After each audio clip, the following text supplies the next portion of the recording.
اشہد ان لا الہ الا اللہ وحدہ لا شریک لہ واشہد ان محمدا عبدہ ورسولہ اما بعد فاعوذ باللہ من الشیطان الرجیم بسم اللہ الرحمن الرحیم یہدی بہ اللہ من اتبع رضوانہ سبل السلام ویخرجہم من الظلمات الی النور بإذنہ ویہدیہم الی صراط مستقیم۔ سورۃ المائدہ آیت نمبر 17۔ ترجمہ اس آیت کا یہ ہے، اللہ اس کے ذریعے یعنی کتاب مبین روشن کتاب قرآن کریم کے ذریعے جو اللہ کی رضا کی پیروی کریں سلامتی کی راہوں کی طرف ہدایت دیتا ہے، اور اپنے اذن سے انہیں اندھیروں سے نور کی طرف نکال لاتا ہے اور انہیں صراط مستقیم کی طرف ہدایت دیتا ہے۔ قابل احترام صدر جلسہ، معزز سامعین، جیسا کہ آپ حضرات نے سماعت فرمایا ہے، خاکسار کی تقریر کا عنوان ہے سیرت آن حضرت صلی اللہ علیہ وسلم قیام امن کے حوالے سے، آن حضور صلی اللہ علیہ وسلم کی تعلیمات اور اسوہ حسنہ۔ یاد رکھنا چاہیے کہ اسلام کے معنی ہی امن و سلامتی کے ہیں، اور بانی اسلام حضرت اقدس محمد مصطفیٰ صلی اللہ علیہ وسلم عالمگیر امن و سلامتی کے پیغامبر ہیں۔ امن، سکھ، چین بنیادی طور پر دو طرح کا ہوتا ہے، ایک انفرادی امن، دوسرا اجتماعی امن۔ انفرادی نوعیت کا امن و سکون انسان کی اپنی ذات، اس کے دل، دماغ اور جسمانی صحت، نیز اپنے اہل و عیال سے متعلق اور افراد خاندان کے حوالے سے اور اپنی ذمہ داریوں کے لحاظ سے یا اپنے دائرۂ کار کے لحاظ سے تعلق رکھتا ہے، اور دوسرا اجتماعی امن انسان کی معاشرتی زندگی یعنی اپنے محلہ، اپنے شہر یا اپنے ملک یا روئے زمین کے مجموعی امن و امان سے تعلق رکھتا ہے۔ ہر انسان چاہتا ہے کہ وہ امن و سکون کی زندگی گزارے، اس کی اپنی صحت اچھی رہے، مناسب خوراک ملے، رہائش کا مناسب انتظام ہو، اچھی بیوی ملے، نیک و صالح اولاد عطا ہو، خاندان کے افراد، والدین، بھائی بہن اور دیگر اقارب دور و نزدیک کے سب خیریت سے رہیں اور آپس میں لڑائی جھگڑا وغیرہ کچھ نہ ہو۔ ہر متمدن معاشرے کے ہر فرد کی یہی خواہش ہوتی ہے، خواہ پڑھا لکھا ہو یا ان پڑھ ہو، مالدار ہو یا غریب ہو، گورا ہو یا کالا ہو، عربی ہو یا اجمی ہو، مشرقی ہو یا مغربی، کہ اس کو امن و سکون اور سکھ چین کی زندگی نصیب ہو، خواہ اس کے لیے دوسرے شخص کو تکلیف میں مبتلا کرنا پڑے اور ذاتی مفاد کے حصول کے لیے دوسروں کو نقصان پہنچانے سے بھی دریغ نہیں کیا جاتا، اور جب دوسرا شخص اپنے امن کے حصول کے لیے، اپنی تکلیف کے ازالے کے لیے، اپنے نقصان کی تلافی کے لیے وہی سلوک کرتا ہے جو پہلے شخص نے اس کے ساتھ روا رکھا تھا، تو پھر دو طرفہ بدامنی کا سلسلہ شروع ہو جاتا ہے، اور یوں شخصی بے چینی اور بدامنی کا دائرہ گھر سے نکل کر محلہ تک، اور محلہ سے شہر، اور شہر بہ شہر ہوتے ہوئے پورے ملک کو اپنی چپیٹ میں لے لیتا ہے، اور بالآخر یہی گردش ایام بین الاقوامی بدامنی پر منتج ہوتی ہے۔ یہ کوئی فرضی داستان یا کہانی نہیں ہے۔ آج کی دنیا کے مشرق و مغرب، شمال و جنوب میں نظر دوڑا کر دیکھ لیں، عالمی بے چینی اور بدامنی جس نے دن کا چین اور راتوں کی نیند اڑا رکھی ہے، ایک ایسی ناقابل تردید حقیقت ہے کہ جس کا اعتراف زبان زدام ہے، اور print media, electronic media, social media کے ہر پلیٹ فارم پر اس کا شور ہے۔ اب سوال پیدا ہوتا ہے کہ شخصی، قومی اور بین الاقوامی امن کو کس طرح قائم کیا جا سکتا ہے؟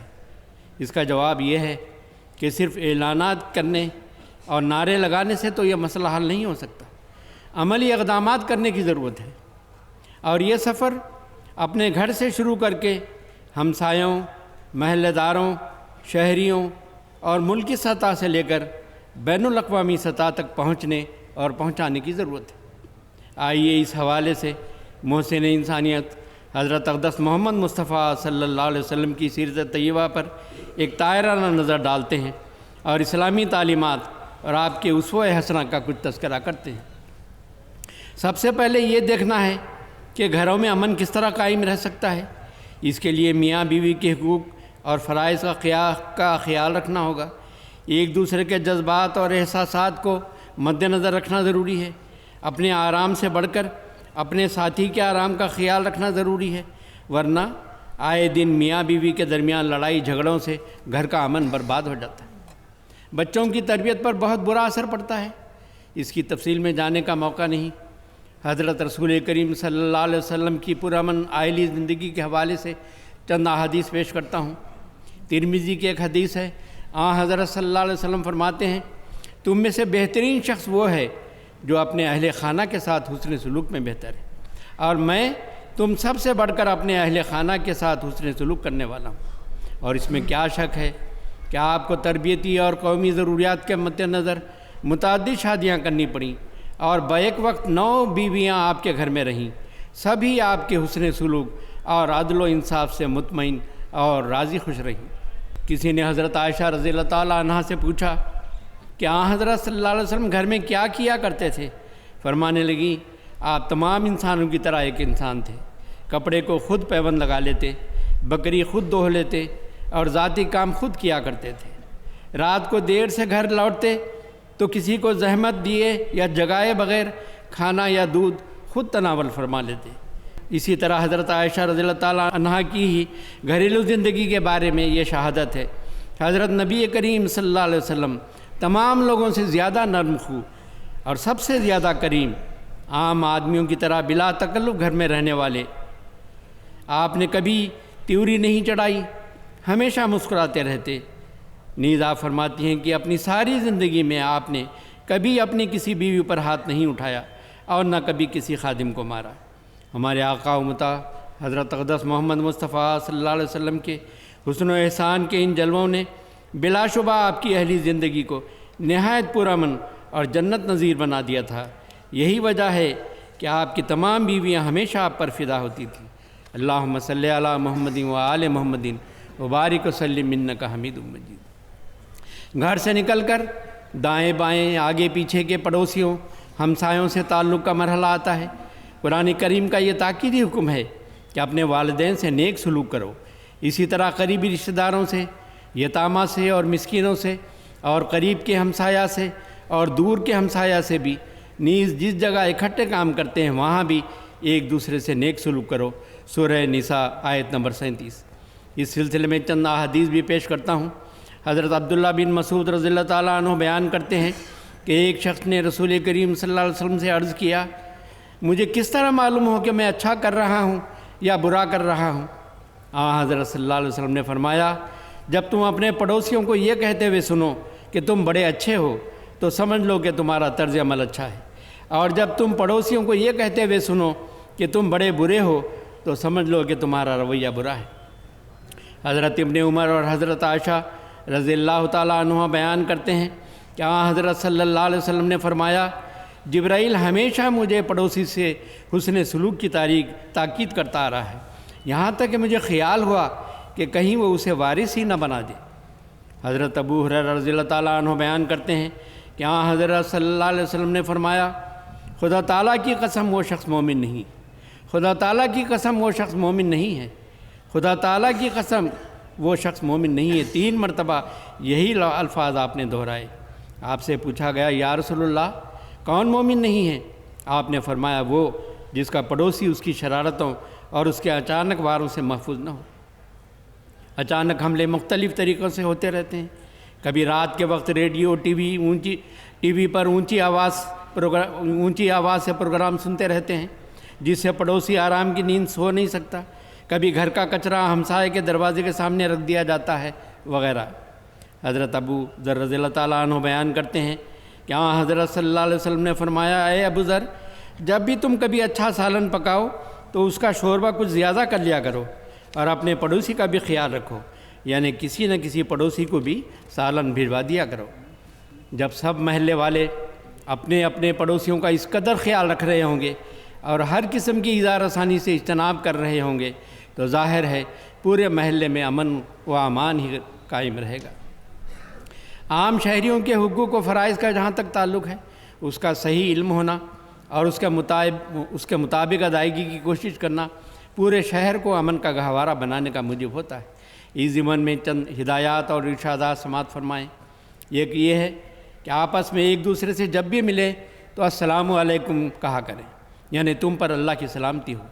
ہمارے یہاں ہندوستان میں مختلف مذاہب کے پیروکار اپنے اپنے طریق کے مطابق نمستے، ست سری اکال، گڈ مارننگ وغیرہ کے الفاظ سے ایک دوسرے کو خیر سگالی کا پیغام دیتے ہیں، پھر آپس میں مصافحہ کرتے ہیں۔ اس سے واقفیت اور محبت بڑھتی ہے اور نفرت و کدورت دور ہوتی ہے۔ دوسرا یہ کہ راستوں میں گند نہ ڈالیں، راہگیروں کو تکلیف دینے والی چیزیں ہٹانے دور کرنے کی کوشش کریں۔ حضرت صلی اللہ علیہ وسلم نے فرمایا راستے سے تکلیف دہ چیزوں کو ہٹانا بھی صدقہ ہے۔ پھر یہ بھی ہدایت ہے کہ پبلک مقامات پر بلند آواز سے لڑنا جھگڑنا مناسب نہیں، اس سے لوگوں کے امن و آرام میں خلل پڑتا ہے۔ جہاں بچے اور عورتیں بھی ہوتی ہیں، ایسے واقعات سے انہیں بہت پریشانی اور گھبراہٹ ہو جاتی ہے۔ راستے کے درمیان حلقہ باندھ کر یا مجلسیں لگا کر کھڑے ہونے سے پرہیز کرنا چاہیے۔ رسول کریم صلی اللہ علیہ وسلم نے فرمایا ایاکم والجلوس علی الطرقات، خبردار راستوں پر نہ بیٹھنا۔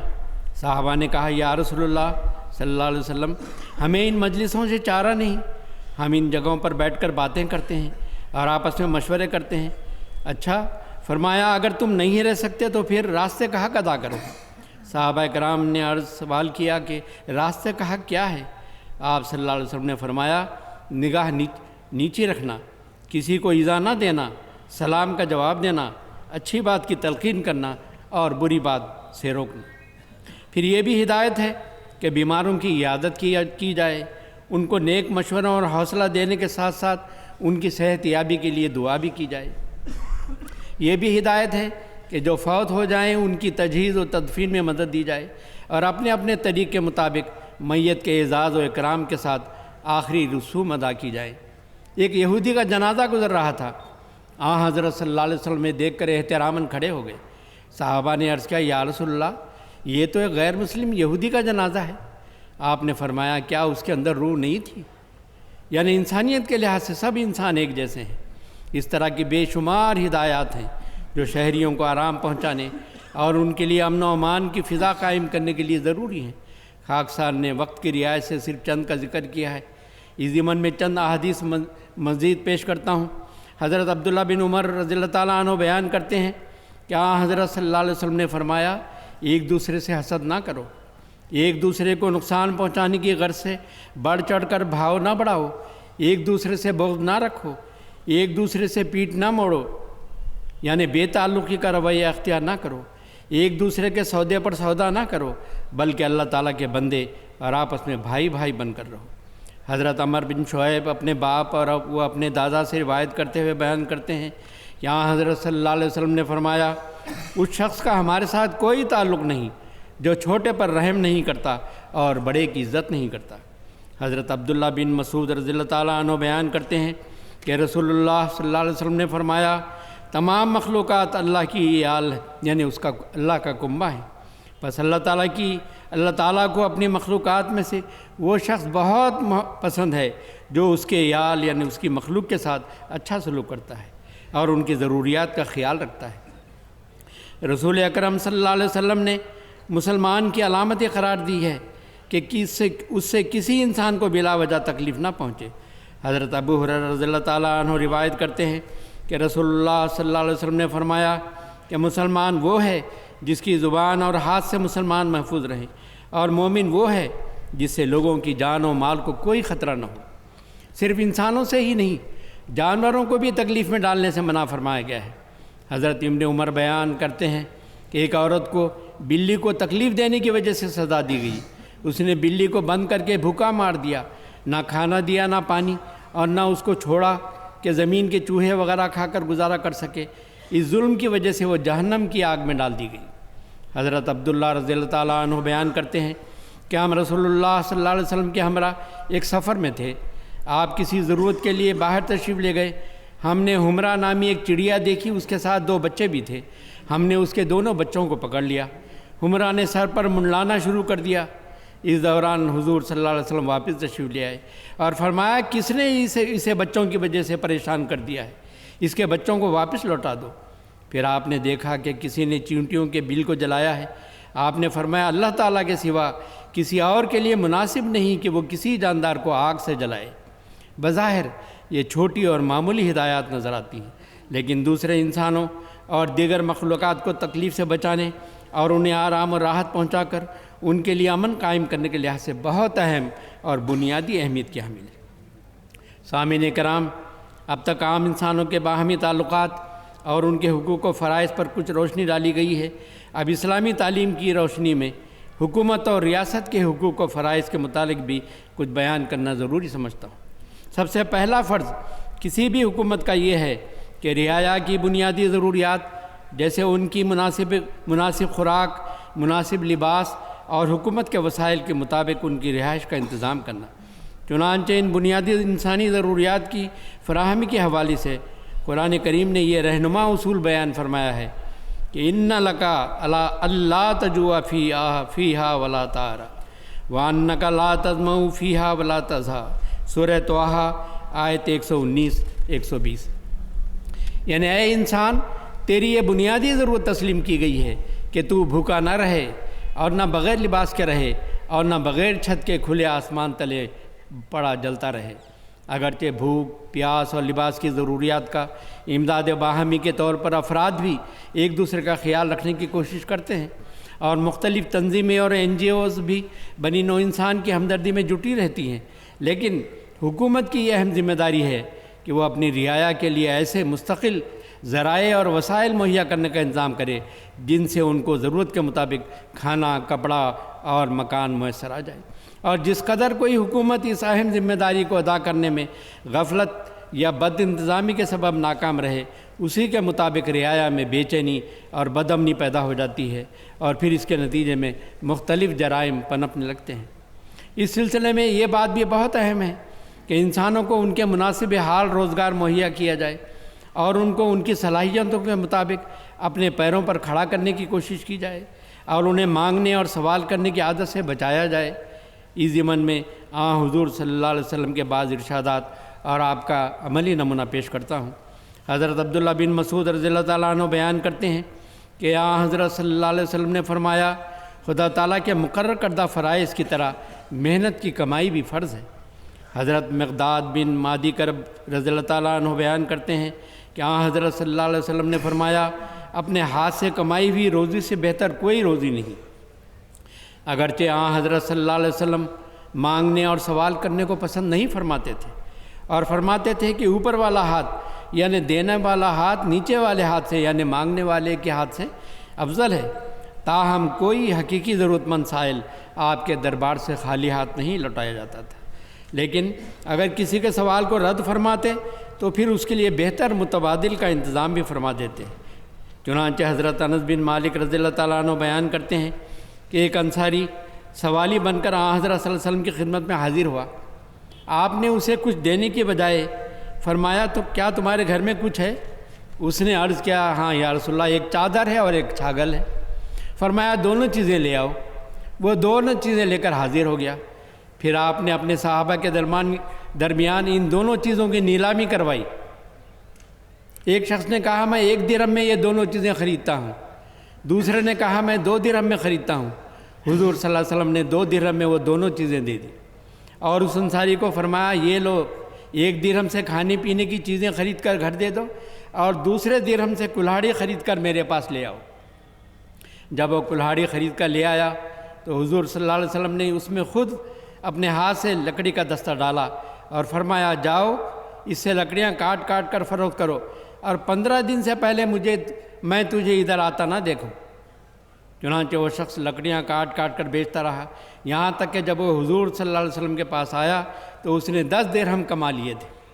حضور صلی اللہ علیہ وسلم نے مجھ سے فرمایا تیرے لیے خود کما کر کھانا اس بات سے زیادہ اچھا ہے کہ تو در در مانگتا پھرے۔ مزدور کی مزدوری کے سلسلے میں حضرت صلی اللہ علیہ وسلم کا ارشاد ہے کہ مزدور کا پسینہ سوکھنے سے پہلے اس کی مزدوری ادا کر دی جائے۔ نیز فرماتے ہیں جو شخص مزدور کو اس کا حق ادا نہیں کرتا قیامت کے دن میں اس کی طرف سے جھگڑوں گا۔ اس سے نتیجہ یہ نکلتا ہے کہ اگر کوئی مالک مزدور کی مزدوری نہ دے تو پھر حکومت کا فرض ہے کہ اس کو دلوائے۔ معزز سامعین، حکومت کا فرض یہ بھی ہے کہ رعایا کے ساتھ عدل و انصاف کا سلوک کروا رکھے اور ہر قسم کی ناانصافی اور ظلم کو مٹانے کی کوشش کرے۔ عصر حاضر میں عدل و انصاف کا فقدان ہی تمام تر بدامنی اور بے چینی کا موجب اور عالمی بے سکونی کا موجب ہے۔ اس ضمن میں حضرت امیر المومنین خلیفۃ المسیح الخامس ایدہ اللہ تعالیٰ بن عزیز بار بار دنیا کے صاحب اقتدار لوگوں کو توجہ دلا رہے ہیں۔ چنانچہ آپ نے کیپٹل ہل واشنگٹن ڈی سی میں سن 2012 میں اپنے خطاب میں فرمایا، قرآن کریم نے واضح طور پر فرمایا ہے کہ تمام لوگ بحیثیت انسان برابر ہیں۔ حضرت صلی اللہ علیہ وسلم نے اپنے آخری خطبہ میں تمام مسلمانوں کو حکم دیا کہ وہ ہمیشہ یاد رکھیں کہ کسی عربی کو کسی غیر عربی پر کوئی فوقیت حاصل نہیں ہے، نہ ہی کسی غیر عربی کو عربی پر کوئی برتری حاصل ہے۔ آپ صلی اللہ علیہ وسلم نے سکھایا کہ کسی گورے کو کالے پر کوئی فضیلت نہیں ہے اور نہ ہی کسی کالے کو گورے پر کوئی فضیلت ہے۔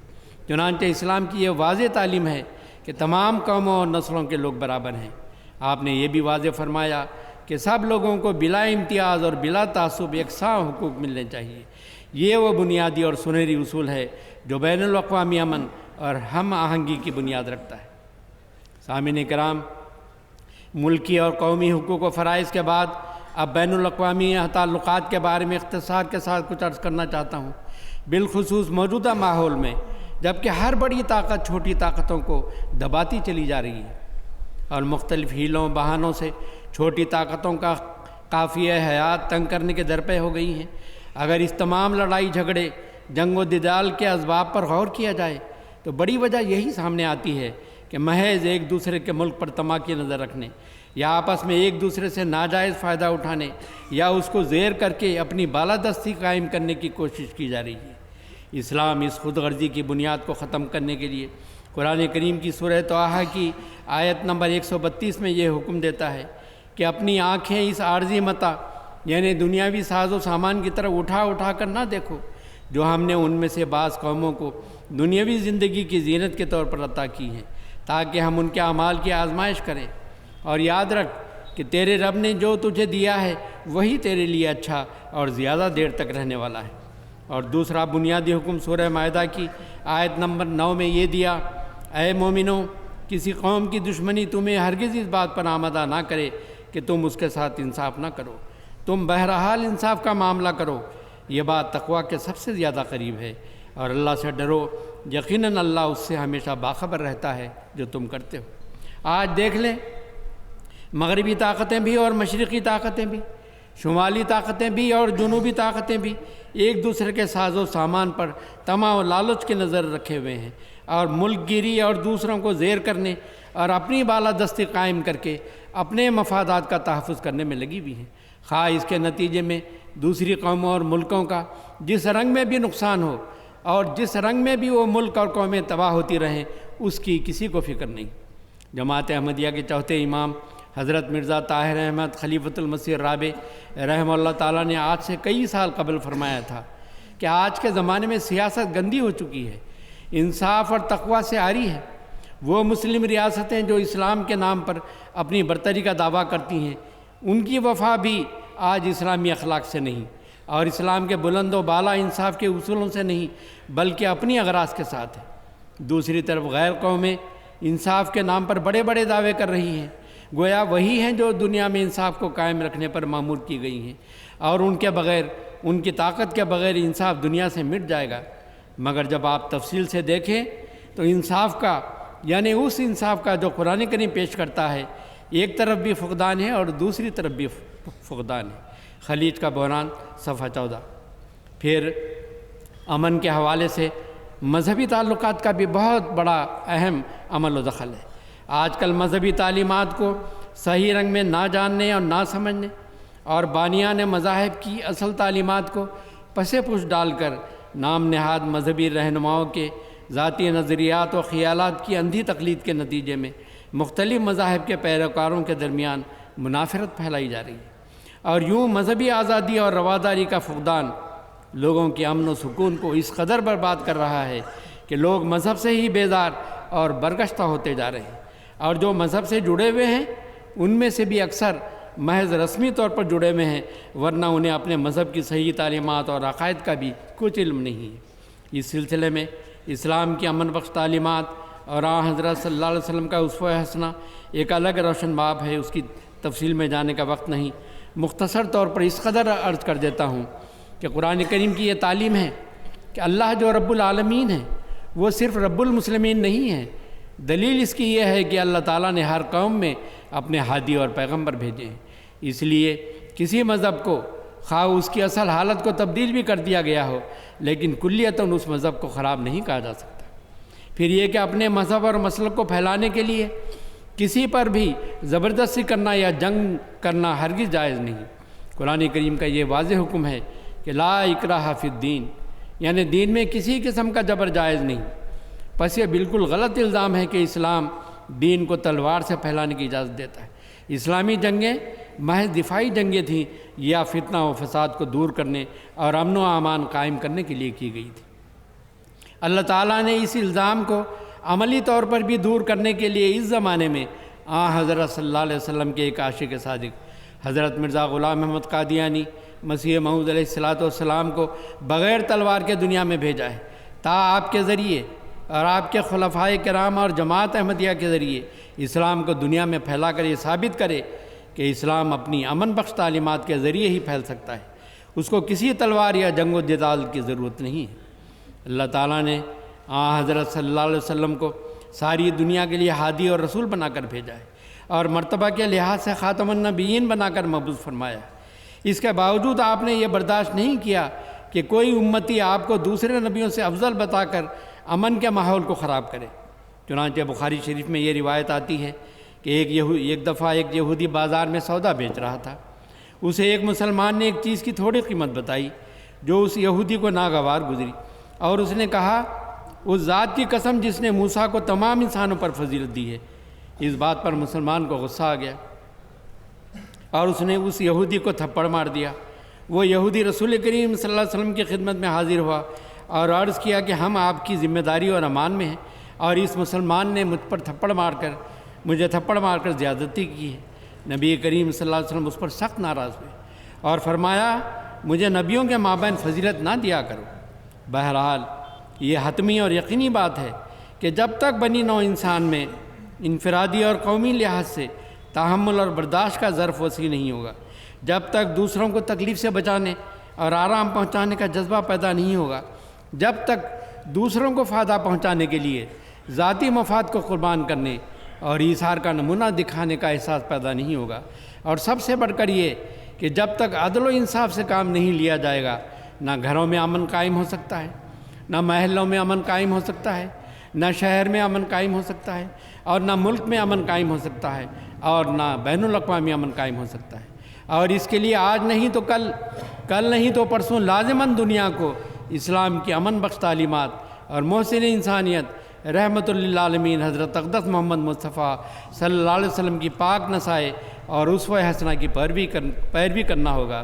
اس کے بغیر دنیا امن و امان کا منہ نہیں دیکھ سکتی۔ سامعین کرام، یہی پیغام ہے جو ہمارے موجودہ امام حضرت مرزا مسرور احمد خلیفۃ المسیح الخامس ایدہ اللہ تعالیٰ بن عزیز دنیا کے بڑے بڑے ایوانوں میں اور سربراہان مملکت کو پہنچا رہے ہیں، اور اس عالمگیر تباہی سے جو نہ صرف دروازے پر کھڑی ہے بلکہ قوموں اور ملکوں کے اندر داخل ہو چکی ہے، متنبع کرتے چلے جا رہے ہیں۔ چنانچہ چند ماہ قبل جماعت احمدیہ جرمنی کے جلسہ سالانہ سے اختتامی خطاب کرتے ہوئے حضور انور رضی اللہ تعالیٰ بالعزیز نے فرمایا، یہ تو ہم دیکھتے ہیں اور سمجھتے ہیں کہ امن بڑی اہم چیز ہے، امن کی باتیں ہوتی ہیں، ہر کوئی کہتا ہے امن بہت اہم چیز ہے، اور امن کی حالت ہی گھر کے سکون اور سلامتی کی بھی ضمانت ہے، اور بین الاقوامی سطح پر بھی سکون اور سلامتی کی ضمانت ہے، اور خواہش بھی رکھتے ہیں کہ ہر سطح پر امن قائم ہو، لیکن صرف خواہش امن پیدا نہیں کر دیتی، کیونکہ یہاں بھی امن کی خواہش